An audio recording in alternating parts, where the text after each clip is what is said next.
조선을 혼란으로 몰아넣었던 임꺽정이 바로 그 대표적인 인물이다. 가난이 일상이 되어버린 백성들의 삶을 구제하고자 했던 이지함. 그는 농사지을 땅에만 의존했던 조선 사회에 상품을 유통시켜 이윤을 남기는 상업에 눈을 돌렸던 것이다. 농촌 경제에만 한정되지 말고 상업이라든가 수공업, 유통경제의 활성화를 통한 이 전반적인 국가 경제의 부를 창출하고 그 창출된 부의 혜택이 백성들의 생활 현실에 그대로 적용되는 바로 그런 조선 사회를 이재함은 구상을 했기 때문에 스스로가 이러한 활동에 적극적이었고 나아가서는 전체적으로 조선 사회를 그런 어떤 분위기로 만들어 보려고 했던 그런 인물이었습니다. 지함이 상업에 관심을 가지면서 찾아갔던 곳은 바로 화담 서경덕의 문화였다. 서경덕을 중심으로 모인 이들은 현실 문제를 해결하기 위해 정통 성리학에서 벗어나 다양한 학문을 수용했던 개방적인 학풍을 견지한 지식인 그룹이었다. 이는 서경덕과 그의 제자들이 개성 출신이라는 사실과도 연관되는데 개성 지역의 활발한 상업 활동을 통해 이들은 일찍부터 상업의 가치에 주목했었다. 이재함은 이들과의 교류를 통해 농업 중심의 조선 사회의 취약성을 보완할 수 있는 장치로 상업의 가치에 주목한 것이다. 개성 사람들은 양반들도 상인을 했고 또 서경덕의 제자들 중에는 실제로 상인들도 많았고 그렇기 때문에 그들의 어떤 사상은 그 상업에 대해서는 다른 유학자들에 비해서 상당히 유연한 자세를 취하고 있었습니다. 또 한편으로 더욱 중요한 것은 조선 왕조는 농업에 근간을 했고 농업에서 생산된 것으로 국가재정을 운영하려고 했습니다. 반면에 서경덕이나 이지함 등은 농업 이외, 특히 상업이라고 하는 것이 갖는 재정적인 효과에 굉장히 주목을 했습니다. 그래서 거기서 얻어지는 이윤을 국가재정으로 활용한다면 좋을 거다. 이지함의 고향에는 아직도 지함제라는 고갯길이 있다. 이 고갯길은 바로 그가 가난한 백성들을 구제하기 위해 한양까지 다녔던 길로 그의 행적을 기리기 위해 지함제라는 이름을 붙였다.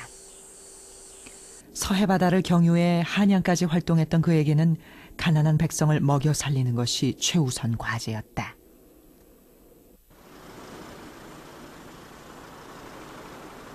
지함이 장사를 하는 동안 흙집인 토정을 짓고 거처로 삼았던 곳이 바로 이곳 마포였다. 당시 마포는 배가 드나들던 나루터였다.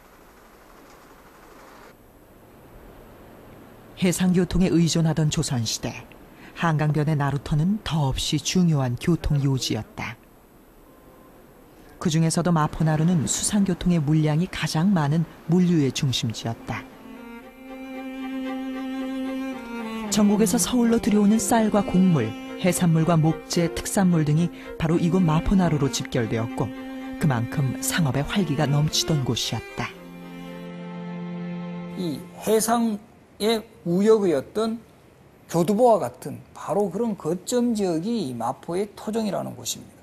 그래서 이지함이 바로 이곳을 자신의 거처로 선택했다라는 것은 이런 해양 자원의 개발이라든가 이 수산업 또는 이런 배를 통한 유통경제, 상업활동 이런 데 대해서 깊은 어떤 이해가 있었고 또 이러한 이해를 정말 구체적으로 백성들의 삶의 문제 해결을 하기 위해서 실천하려고 했던 바로 그런 공간이 이지함이 근거했던 바로 마포의 토정이었다. 이렇게 해석할 수 있습니다. 이지함은 바로 이 마포나루를 근거지로 삼고 상업에 종사했다. 그리고 여기서 쌓은 식견을 다시 백성들에게 가르치기까지 했다. 땅을 잃은 백성들에게 새로운 자립 기반을 마련해주기 위해 바로 물건을 만들고 장사하는 방법을 가르친 것이다. 답답한 양반 사회의 틀을 깨고 백성들에게 새로운 희망을 전해주고자 배운 바를 몸소 실천했던 사람이 바로 이지함이었다.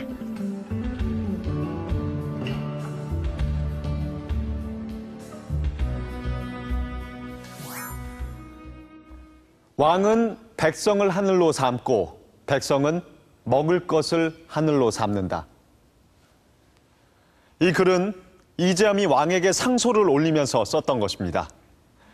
이재함은 백성이 편안히 잘 먹고 잘 사는 것을 최우선으로 여겼습니다.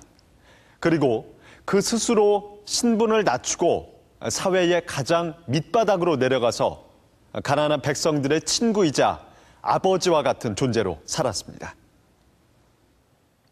그렇다 보니 백성들은 힘들고 어려운 일이 생길 때마다 이지함을 찾았습니다.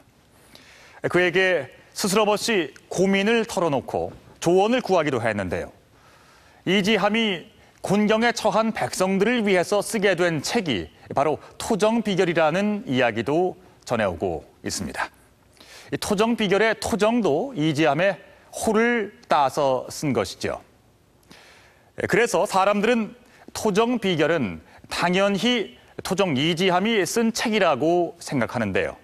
이 토정비결의 저자는 사실 명확히 밝혀져 있질 않습니다. 그렇다면 토정비결은 토정 이지함의 저작이 맞는 것일까요?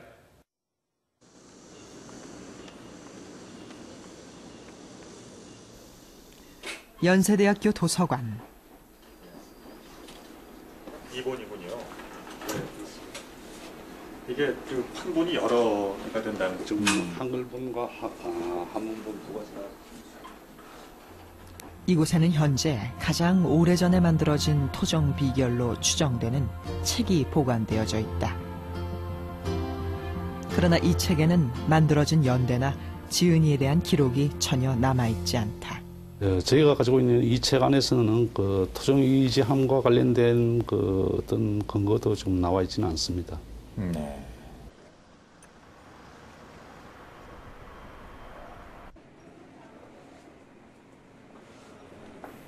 토정 비결을 언급한 다른 기록들을 알아보기 위해 규장각에 소장된 조선시대의 풍속서들을 찾았다. 18세기 말 서울 지역의 세시 풍속을 기록한 책인 경도잡지. 의복, 음식뿐만 아니라 당시 신년의 운세를 점쳤던 유점이나 오행점에 대한 기록들도 자세하게 나와 있다. 이 당시의 유점이 상당히 유행했음을 알 수가 있습니다.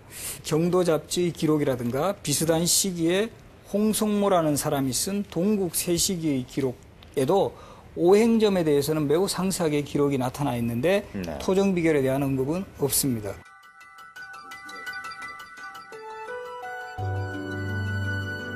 토정 이지함의 집에는 항상 사람들로 넘쳐났다. 건강 문제부터 가족 문제 등 일신상의 문제를 이지함에게 상담받기 위한 것이었다. 토정은 역수로 물론 천문, 지리 등 다방면의 재주가 뛰어났다. 그의 이런 면모 때문에 사람들은 문제가 생길 때마다 찾아와 상담을 했고 토정의 조언에 큰 힘을 얻어가곤 했다.